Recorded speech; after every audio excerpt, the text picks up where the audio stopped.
This episode is brought to you by Netflix's Remarkably Bright Creatures. What if a Pacific octopus held the key to a mystery that could heal your heart? Well, that's Tova's reality. An elderly widow working at an aquarium, Tova forms an unlikely friendship with the curmudgeonly Marcellus, whose remarkable intelligence leads her to a life-changing discovery. Remarkably Bright Creatures is now playing, only on Netflix.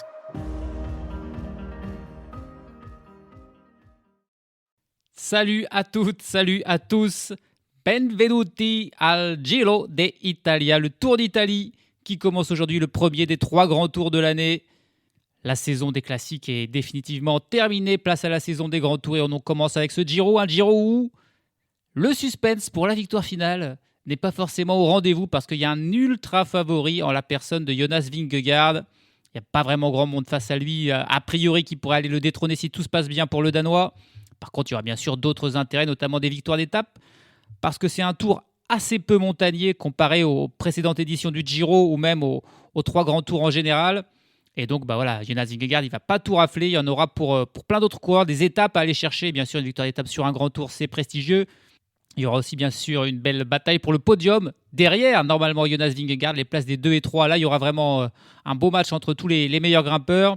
Puis il y aura aussi les maillots cyclamen de meilleur sprinter, le maillot de meilleur grimpeur, le maillot de meilleur jeune aussi qui devrait être assez battu. Donc voilà, il y aura beaucoup d'intérêt. Mais par contre, pour la place de numéro 1, ça ne devrait pas échapper à Jonas Vingegaard, le coureur de la Visma Lease the Bike, qui en plus a avec lui Sepp Kuss ou Davide Piganzoli, Wilco Kelderman, Victor Campenars notamment pour l'épauler. Donc voilà, il y a du beau monde pour la Visma qui veut offrir à Vingegaard ce succès. Et ainsi, il aurait remporté les 3 grands tours dans sa carrière. Ses principaux adversaires, on va regarder du côté des coureurs de la Red Bull Boranzgro avec le duo Jay Hindley, ancien vainqueur de ce Giro, mais surtout l'Italien Giulio Pellizzari. Ils auront en plus Alexander Vlasov pour les aider. Voilà, Pellizzari, il a une bonne tête de concurrent pour le podium, tout comme Egan Bernal, lui aussi ancien vainqueur de ce Giro, coureur de l'Ineos Grenadier, qui sera lui en compagnie notamment de Timen Arensman en montagne. Les autres coureurs de classement général, on a Félix Gall pour la Decathlon CMA CGM, on a Henrik Mas pour la Movistar, Ben O'Connor pour la Jayco Alula, on a le duo Michael Storer et Mathis Rondel pour la Tudor Pro Cycling. Pourquoi pas Santiago Buitrago pour la Bahrain Victorious. Et puis bien sûr l'équipe de la Team Emirates qui est venue sans Joao Almeida finalement malade. Et ça sera Adam Yates, le leader de cette équipe, avec Marc Soler, avec Jevine, avec Jonathan Narvaez. Ils vont aussi tenter probablement de dynamiter la course, d'aller chercher les étapes. Pour une fois, la Team Emirates sera plutôt en position d'outsider. Mais voilà, au final, pas beaucoup de coureurs de classement général, ce qui explique aussi pourquoi, a priori, Jonas Vingegaard sera le grand favori. On suivra aussi le jeune Italien Alessandro Pinarello, coureur de la NSN Cycling Team, qui pourrait se révéler là sur ce Giro, peut-être se battre notamment pour le maillot de meilleur jeune. Et puis donc voilà, tour peu montagneux, il y a environ 7 étapes qui devraient se terminer au sprint, peut-être un peu plus, 6-7 étapes qui seront pour puncher, 6-7 étapes qui seront plutôt pour grimpeurs, et puis il y aura un chrono, mais qui sera très long, de 42 km. Et là, c'est vraiment un chrono où Jonas Vingegaard, il devrait faire très mal à Egan Bernal et à Giulio Pellizzari, qui ne sont pas du tout des chronomanes, pas plus que Félix Gall ou que Henrik Mas. Donc vraiment, ce chrono-là, c'est là où Vingegaard devrait asseoir un petit peu sa domination. Mais donc, qui dit beaucoup d'étapes au sprint, dit évidemment beaucoup de sprinteurs, notamment Jonathan Milan, l'Italien de la Lidl Trek qui sera là. Du côté de la Lidl Trek, j'ai pas cité Giulio Ciccone aussi, ou Derek G. West, qui seraient quand même des coureurs de classement général. Même si, avec la présence de Milan, qui a 3 lanceurs avec lui, avec Teutenberg, avec Valcha et des Consoni, on vient clairement aussi pour les victoires d'étape. Face à Milan, on aura le Français, Paul Magnier, qui sera là pour la Soudal Quickstep. On aura Tobias Lund Andressen du côté de la Decathlon CMA CGM, Arnaud Delis pour la Lotto Intermarché, Caden Groves qui sera le leader lui de l'Alpecin Première Tech. On a des coureurs comme Paul Pennoetz pour la Groupama FDJ, le trio Jake Stewart, Corbin Strong et Ethan Vernon pour la NSN Cycling Team, ça c'est assez joli. Casper Van Hunden pour la Picnic Cup Pastenel, Dylan Groenewegen pour l'Unibet Rose Rockets, Erlen Blikra pour l'Unox Mobility ou encore Davide Ballerini et Christian Scaroni pour l'XDC Astana Team. L'XDC Astana Team qui a beaucoup d'Italiens aussi parce qu'avec Alberto Bettiol ou Matteo Malucelli ou Diego Ulissi, ça c'est des coureurs qu'on devrait voir offensifs comme souvent l'XDC Astana Team sur ce Giro donc qui va commencer aujourd'hui. Et aujourd'hui par contre c'est une étape clairement pour sprinter, c'est tout plat sur cette première étape de 147 km en Bulgarie donc. Ils sont allés chercher une cote, le Capé à Galina, 1 km à 2,5% de moyenne. Donc autant vous dire que c'était vraiment pour distribuer des points de la montagne. On va le franchir 2 fois ce Capé à Galina. Et donc il y aura les 2 premiers points là à aller chercher pour les échapper, pour aller chercher ce maillot de meilleur grimpeur. Mais sinon, ce sera vraiment plat. Donc, sans surprise, ça sera un sprint et un sprinter qui enfilera le premier maillot rose de ce 109e Giro de l'histoire. Et bien allez, c'est parti. Chute de Bellocchi juste devant Armstrong qui est parti dans le terrain. Et attaque de Pierre Roland. Voilà ce que nous disons depuis le début de ce Tour de France. Une chute terrible. Christopher Froome à pied. Mais quelle image du Tour. On n'a jamais vu ça. 100% cyclisme, le podcast du vélo en direct. Ça va Marion? Désolé. Le drapeau rose qui s'abat sur la course, c'est parti pour le kilomètre 0 de cette étape qui devrait donc se finir au sprint avec un Jonathan Milan comme grand favori, j'allais dire à domicile, non puisqu'on est en Bulgarie. Allez, immédiatement, des attaques avec deux coureurs là, qui sont sortis, qui ont attaqué dès le kilomètre 0. Ils n'ont pas été suivis pour l'instant à coureurs des équipes italiennes invitées évidemment, puisqu'on a la Team Polti Visit Malta, la Pinarello Q36.5, la Bardiani CSF7 Saber, c'est pas le nom le plus facile à prononcer, qui sont invités, tout comme la Tudor Pro Cycling Team et l'Unibet Rose Rockets. Et là, on a deux coureurs qui sont sortis avec Diego Pablo Sevilla, le coureur de la Polti Visit Malta, et l'habituel Manuele Tarozzi, le coureur de la Bardiani. Non mais Tarozzi, c'est incroyable. Dès qu'il peut aller à l'avant, il y va.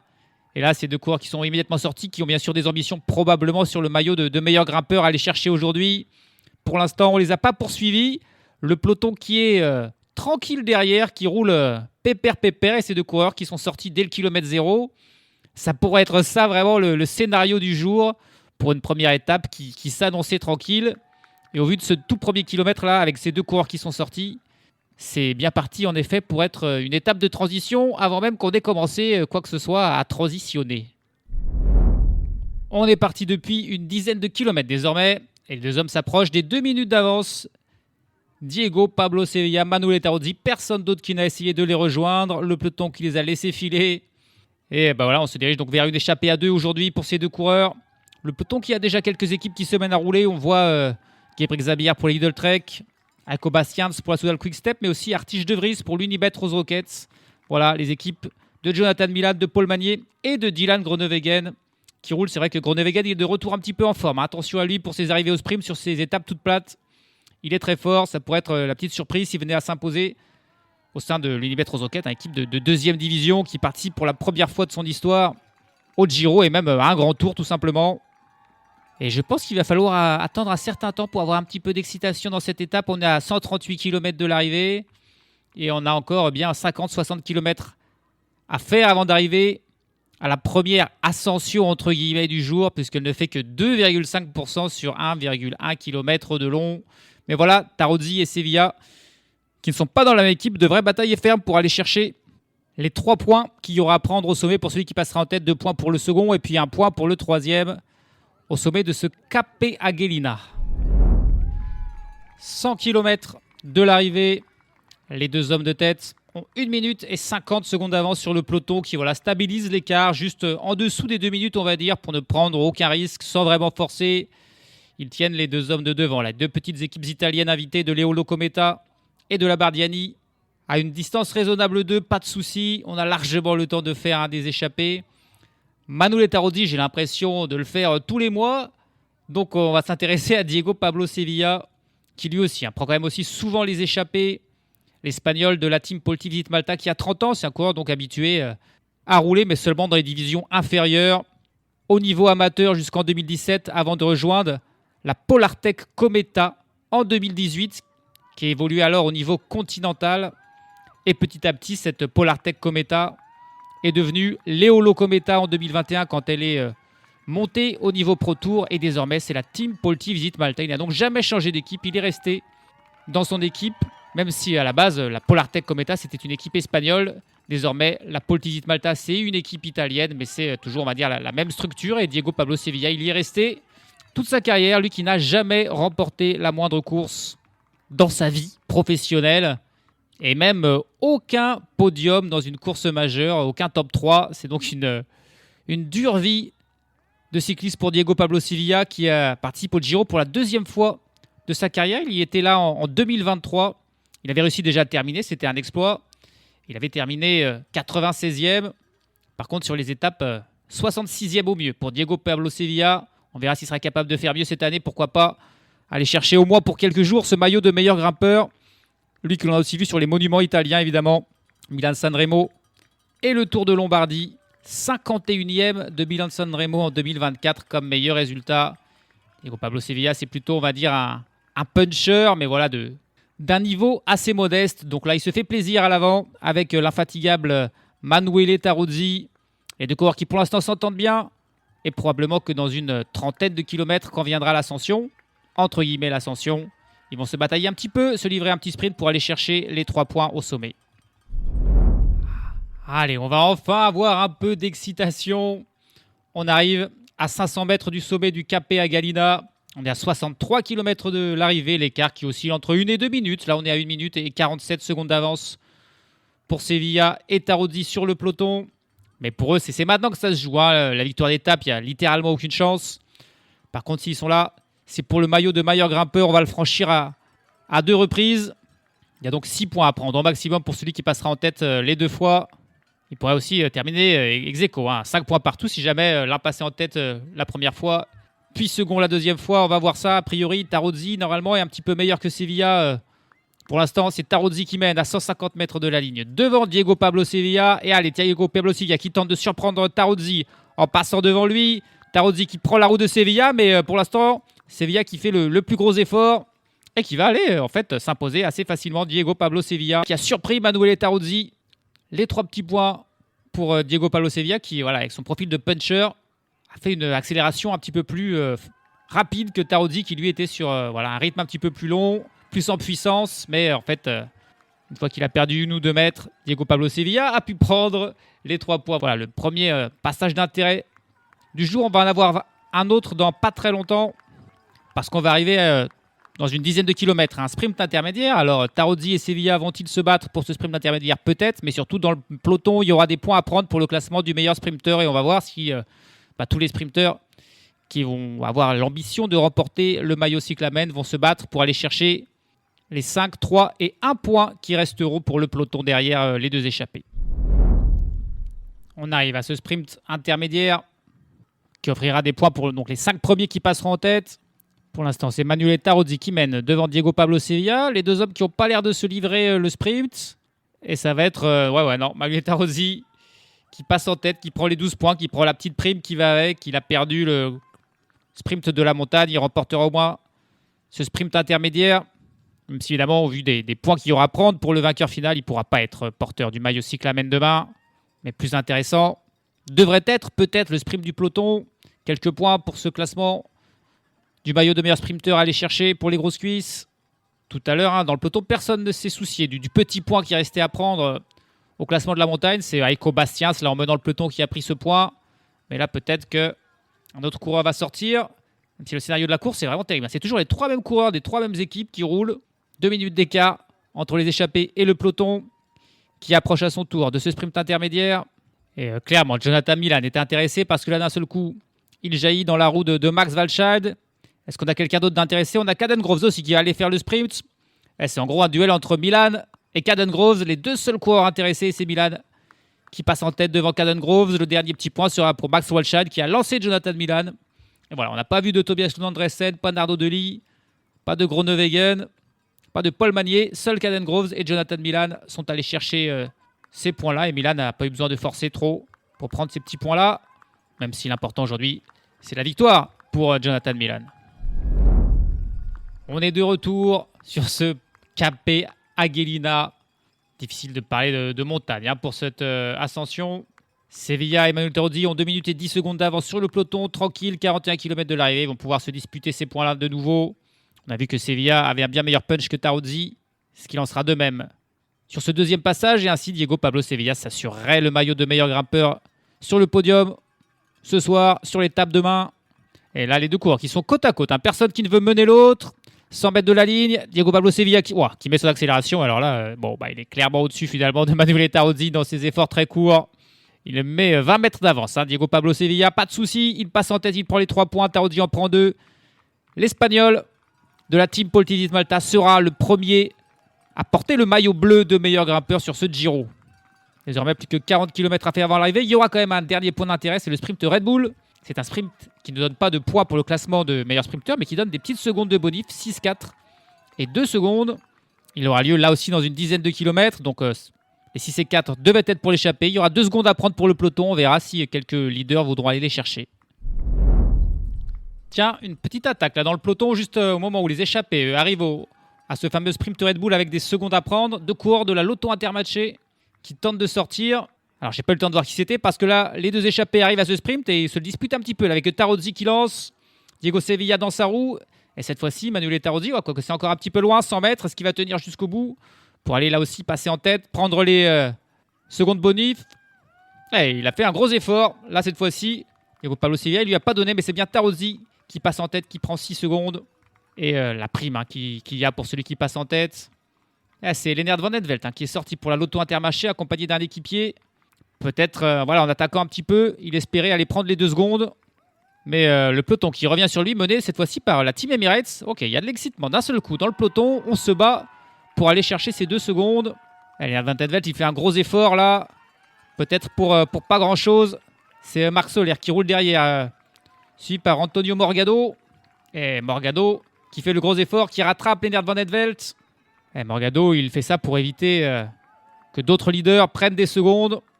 Il y a beaucoup de coureurs qui veulent le faire, coureurs de la Visma, coureurs de la Jacoblois, mais j'ai l'impression que c'était que des équipiers qui voulaient empêcher un leader de prendre des secondes. Et du coup, voilà, c'est Antonio Morgado qui a pris 2 secondes. Il y avait un équipier de la Visma, un équipier de Ben O'Connor, mais bon, vu qu'aucun leader de toute façon ne s'est montré, peu importe au final, celui qui passait en tête, aucun favori du classement général n'a pris ces 2 secondes. On est à 23 km de l'arrivée désormais. Et Diego Pablo Sevilla et Manuel Tarozzi n'ont pas vraiment assisté. Ils ont roulé, mais voilà, sans aller chercher trop loin dans leur réserve. Parce qu'il est fort probable qu'on revoie ces 2 coureurs à l'avant dans les prochains jours se battre pour ce maillot de meilleur grimpeur. Aujourd'hui, c'était Sevilla le vainqueur. Tarozzi essaiera de prendre sa revanche dans les prochains jours. Du coup, il faut éviter de gaspiller des forces pour rien. Ils vont être repris par le peloton. À l'instant, 23 km de l'arrivée. Désormais, le peloton est groupé. Et on peut filer tranquillement désormais vers le sprint prévu. On est dans ce final, moins de 5 km de l'arrivée. Et le rythme qui bien sûr a accéléré là avec toutes les équipes qui tentent de placer leurs sprinteurs. Il y a de la place, on est sur une route large. On voit l'Unibet de Groenewegen, l'Uno-X d'Erlen Blikra, la Decathlon de Tobias Lund Andresen, l'Alpecin de Caden Groves. On a aussi la Tudor là, qui est bien placée pour Luca Mozzato. La Lidl Trek de Jonathan Milan, la NSN, la Soudal Quickstep qui roule désormais en blanc. C'est un nouveau maillot pour la Soudal Quickstep sur ce Giro qui roule pour Paul Magnier. On a l'IF aussi qui a un nouveau maillot puisque forcément d'habitude ils roulent en rose. Là ils sont plutôt dans un espèce de vert pomme. L'IF Education Easy Post. Ils ont notamment Madis Mikkels qui pourrait faire le sprint dans cette équipe de l'IF. Pour l'instant c'est l'Uno-X qui est en tête de ce peloton. On a pris un virage, la route s'est légèrement rétrécie. 3 coureurs de l'Uno-X aux avant-postes. Tous les équipiers qui se retournent, qui cherchent où est leur sprinter, les trains sont parfois un petit peu désorganisés. Il y avait un virage là où il fallait mieux prendre l'intérieur. Certains coureurs ont pris pas mal de retard. Donc voilà, toute l'équipe de la Visma là, qui est vraiment tout à l'arrière du peloton. On ne prend pas de risque. On est désormais dans la zone un petit peu de sécurité. Et la Groupama FDJ de Paul Penouet qui pointe aussi le bout de son nez. Ce serait évidemment un gros exploit si Penouet venait à s'imposer. La carte française, c'est plutôt Paul Magnier. On a la Decathlon qui vraiment est forte dans les sprints, qui est très bien placée pour Tobias Lund Andresen. Et on a Lukas Kubis pour l'Unibet Rose Rockets qui joue beaucoup des coudes pour tenter de placer Groenewegen. C'est tendu, c'est tendu. Jonathan Milan, il n'a plus qu'un équipier, j'ai l'impression, avec Walscheid, alors que Paul Magnier, lui, il en a 3 autres. 2 équipiers aussi pour la Decathlon CMA CGM, 2 coureurs de la NSN. Attention, Corbin Strong, Vernon, Stewart, il y a du monde. L'Astana de Malucelli et de Ballerini, un petit peu plus en retrait pour l'instant. Que de bataille. La Movistar aussi, ils ont du monde. Ils ont Arlois Sala, ils ont Ivan Garcia Cortina. Ça fait beaucoup de sprinteurs, c'est risqué. On vient de passer la banderole des 2 km. Mais attention à ne pas être devant trop tôt. L'Uno-X, ils ont complètement disparu. Ils étaient devant à 3 km. Et désormais, j'en vois aucun dans les 20 premiers. C'est la Decathlon qui mène toujours, mais il n'y a plus qu'un seul coureur pour Tobias Lund Andresen. C'est encore un petit peu tôt. On n'a toujours pas passé la flamme rouge. Paul Magnier, lui, il est bien placé là, en 5-6e position dans la roue de son équipier. Jonathan Milan est juste à côté de lui. Lui aussi avec un équipier. Allez, c'est parti pour la flamme rouge, le dernier kilomètre. Mais ouais, la Decathlon, là aussi, ils étaient à l'avant un petit peu trop tôt. Et Tord Gunnwestad, il lance pour personne. Son équipier n'est pas là. Et du coup, c'est la Soudal Quick-Step qui d'un seul coup prend les rênes parce que Goodmestad, il n'avait plus rien. Et Paul Magnier, il est bien placé là. 700 mètres de la ligne, 2 équipiers devant lui. Walscheid qui tente de retrouver la route de Jonathan Milan. Mais attention, l'énorme chute là. Oh, l'énorme chute derrière, mais tout le monde est tombé. Au moins 15 coureurs qui sont tombés, le peloton qui s'arrête. Oh, il n'y a que 10 coureurs qui sont passés peut-être et qui vont se disputer la victoire. Ah, c'est incroyable là. La route est complètement bloquée, un barrage de vélos. Et du coup, Max Walscheid là, qui a profité un petit peu de ce moment de panique pour prendre quelques mètres d'avance. Est-ce qu'il va aller voler la victoire, Max Walscheid? Non, ça revient avec l'équipier de Paul Magnier. Mais on n'est plus qu'à 200 mètres de la ligne. Walscheid qui est finalement repris sa lance pour Tobias Lund Andresen qui est aussi encore là, Magnier dans sa roue. On a Corbin Strong aussi là. Jonathan Milan un petit peu en difficulté. Pour l'instant, c'est Tobias Lund Andresen qui allait s'imposer. Magnier qui est en train de le remonter. Ça se joue sur la ligne. Et Magnier qui le passe. Et Paul Magnier qui vient le passer. Paul Magnier qui vient doubler Tobias Lund Andresen sur la ligne. Oh, il n'y a pas grand-chose, mais il lève les points clairement de rage. Il est sûr d'avoir gagné. Paul Magnier qui vient chercher. Mais là, on revoit une image là, du peloton qui est complètement bloqué. Barrage de vélo. Oh là là, quelle chute terrible. Là, il y aura des victimes. J'espère qu'il n'y aura pas d'abandon, mais quand même, c'était une chute impressionnante. Des vélos ont volé et voilà, plus personne n'a pu passer. Et il y avait donc un groupe d'une dizaine de coureurs qui d'un seul coup s'est disputé la victoire. Et c'est Paul Magnier qui était là, bien placé, qui a évité la chute, qui a pu se bagarrer et aller chercher cette victoire devant Milan. Je ne suis même pas sûr qu'il fasse le podium. Le coureur de la Lidl Trek qui va être très déçu. Et là, on va revoir ce ralenti, normalement cette chute, pour comprendre un petit peu ce qui s'est passé à environ 400 mètres de la ligne. Au moment où Max Walscheid mène le peloton. Ah, c'est Tobias Lund Andresen qui touche un petit peu une barrière, qui doit s'appuyer sur un coureur derrière lui de l'Uno X et il tombe. Et alors derrière, c'est voilà, la définition de l'effet domino. Tout le monde qui tombe, c'est assez incroyable. Et derrière Max Walscheid qui tente de profiter, qui n'a pas du tout Milan dans la roue, donc il se dit il va tenter d'y aller tout seul. Mais Paul Magnier, il avait encore un équipier qui le lance. Tobias Lund Andresen lance d'un petit peu plus loin, semble aller chercher la victoire, mais Paul Magnier revient petit à petit et finit par le doubler. Vraiment un sprint impressionnant. Et c'est Ethan Vernon pour la NSN qui était là. C'était pas Corbin Strong. C'est Vernon qui est là, qui vient prendre la 3e place. Et Milan seulement 4e de ce sprint. Et ils étaient littéralement 10 à franchir l'arrivée ensemble. Tous les autres ont été bloqués derrière. Sprint finalement au tout petit comité. Suite à cette chute à 300 mètres de la ligne. On verra si elle n'a pas fait de victimes. Un peu trop grave. Mais là, les coureurs qui arrivent au compte-gouttes. Un par un, bien sûr, parce que la route était complètement bloquée. Barrage de vélo. Ils se sont désenchevêtrés un petit peu et là, voilà, chacun arrive un petit peu à son rythme. Bien sûr, tout le monde sera classé dans le même temps puisque cette chute était complètement dans le final. Et celui qui a évité la chute, le chaos, c'est Paul Magnier qui va être ravi. C'est tout simplement sa première victoire d'étape sur un grand tour. Bel exploit pour le Français qui sera le premier maillot rose de ce Giro. Il y a 2 ans, il remportait une étape sur le Baby Giro, Paul Magnier. Il avait 20 ans, aujourd'hui il en a 22 et il remporte sa première victoire sur le Giro.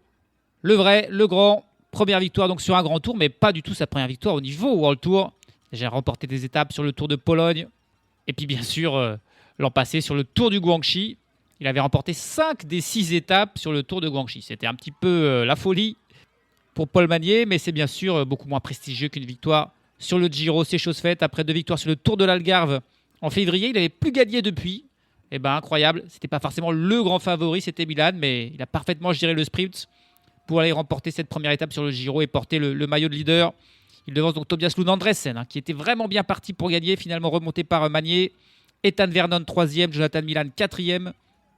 Madis Mikkels pour l'IF était encore là pour la 5e place.